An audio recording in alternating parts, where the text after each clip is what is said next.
Salam alaikum, bonjour à toutes et à tous. Donc dans cette vidéo, on va voir les différentes méthodes pour montrer qu'une famille de vecteurs est une base d'un espace vectoriel. Donc on va commencer par un exemple simple. On va prendre une famille de R3 qui est 1, moins 1, 0, 1, 2, 0 et 0, 0, moins 1. La question qui se pose, est-ce que cette famille est une base de R3? Bon, la première méthode, c'est la méthode classique. On utilise la définition. B est une base. C'est seulement si B libre et génératrice. Donc là, on doit montrer les deux propriétés. Il faut montrer que B est une famille libre et B est une famille génératrice. Alors, la deuxième méthode,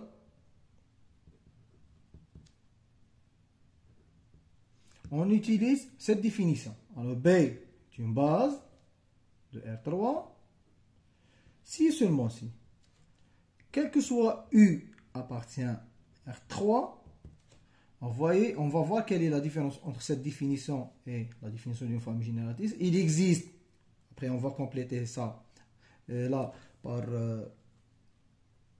quelque chose, R, tel que U c'est égal lambda 1 V1 plus lambda 2 V2 plus lambda 3 V3. C'est pas ça la définition. Mais voyez, cette partie, c'est exactement la définition d'une famille génératrice. Mais on a dit que pour que B soit une base, il faut que B soit libre et génératrice. Alors qu'est-ce qu'on va ajouter? On doit ajouter la unique. Parce que la définition d'une famille génératrice, alors on dit que la notion de génératrice assure l'existence de la décomposition. Par contre, libre assure l'unicité. Alors là, à la place de montrer que B est libre et B génératrice, il suffit de vérifier si on va essayer de montrer que la famille est une famille génératrice, mais à condition qu'on va trouver des solutions uniques. Lorsqu'on fait la preuve d'une famille génératrice, si on trouve les lambda I, lambda 1, lambda 2, lambda 3 sont uniques, alors on dit que directement que c'est une famille génératrice et c'est une base. Mais si on a une infinité de solutions, on trouve des relations linéaires entre les lambda, alors dans ce cas-là, la famille génératrice, mais ce n'est pas une base, donc automatiquement elle n'est pas libre. D'accord? La troisième méthode,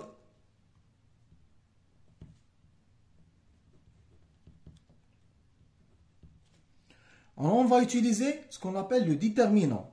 Alors B est une base, on calcule le déterminant. Alors là, on pose V1, V2, V3. Et là, on prend les coefficients de vecteurs. Le premier vecteur c'est 1, moins 1, 0. Deuxième vecteur c'est 1, 2, 0. Et troisième c'est 0, 0, moins 1. Et on calcule le déterminant. Alors deux cas figurent. Si le déterminant est égal à 0, alors B n'est pas une base. Mais si le déterminant est différent de 0, alors B est une base. 2. Vous voyez, c'est très simple.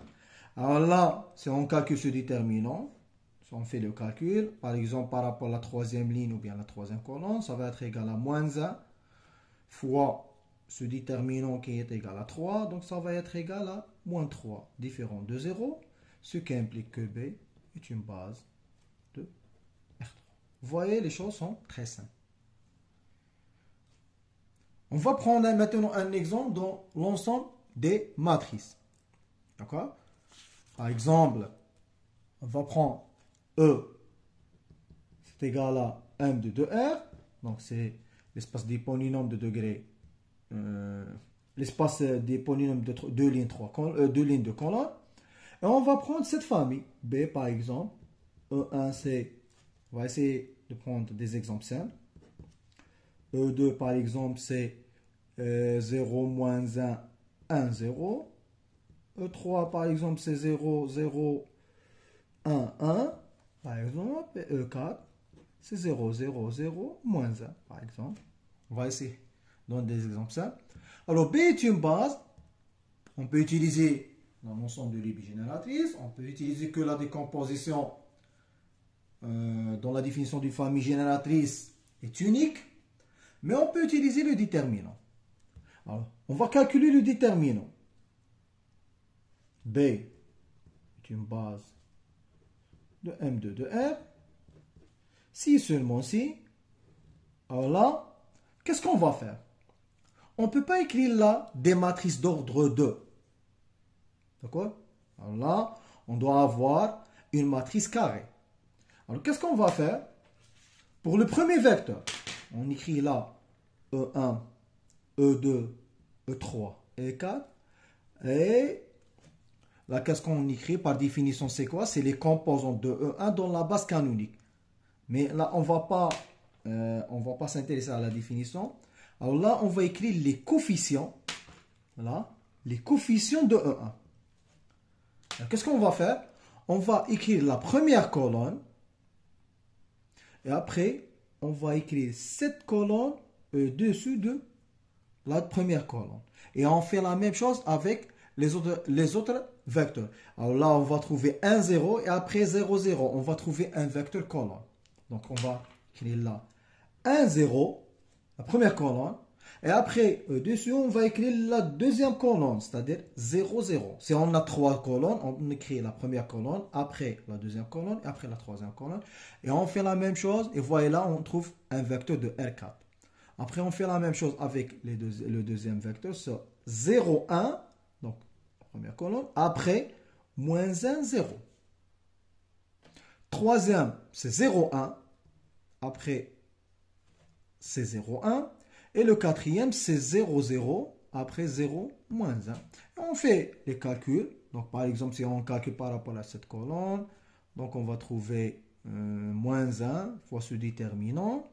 Après ce déterminant, par exemple, si on calcule par rapport à cette colonne, on va trouver 1 fois 1. Donc, ça va être égal, normalement, c'est moins 1, à un signe près, qui est différent de 0, ce qui implique que B est une base de M2. Vous voyez, cette méthode, c'est la méthode la plus simple. Donc, il suffit de calculer le déterminant. Maintenant, on va prendre un troisième exemple dans l'ensemble des polynômes. Par exemple, on prend E, par exemple, c'est R de 2x. On prend B, par exemple, P1, c'est 1 moins x. P2, c'est 1 plus x par exemple. Et P3, par exemple, c'est moins x2. La question qui se pose, est-ce que cette famille est une base de R2? Alors, B, base de R de 2x. Si seulement, si toujours on va calculer un déterminant. Mais la même chose, on ne peut pas écrire là des polynômes, parce qu'on ne peut pas calculer le déterminant. Alors, qu'est-ce qu'on fait? On écrit là P1, P2 et P3. Et là, qu'est-ce qu'on va écrire là? On va écrire les coefficients, bon, à P1. On va écrire les coefficients de P1 jusqu'à l'ordre 2. Parce qu'on s'arrête à la puissance 2. Donc, là, on écrit là 1, x, x2. C'est-à-dire les coefficients de P dont 1, x et x2. Donc, le P1, ça va être égal à 1.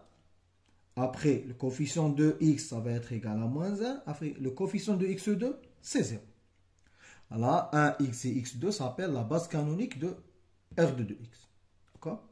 Après, pour le P2, donc c'est 1, 1, 0. Et là, c'est 0, 0, moins 1. Donc, un calcul simple nous ramène... par exemple, on va calculer par rapport à la troisième colonne. Donc, c'est moins 1. Après 1 fois 1 plus ça, ça va être égal à 2. Donc, ça va nous donner moins 2 qui est différent de 0. Donc, B est une base de R. Vous voyez, cette méthode, c'est la méthode la plus simple en utilisant le déterminant.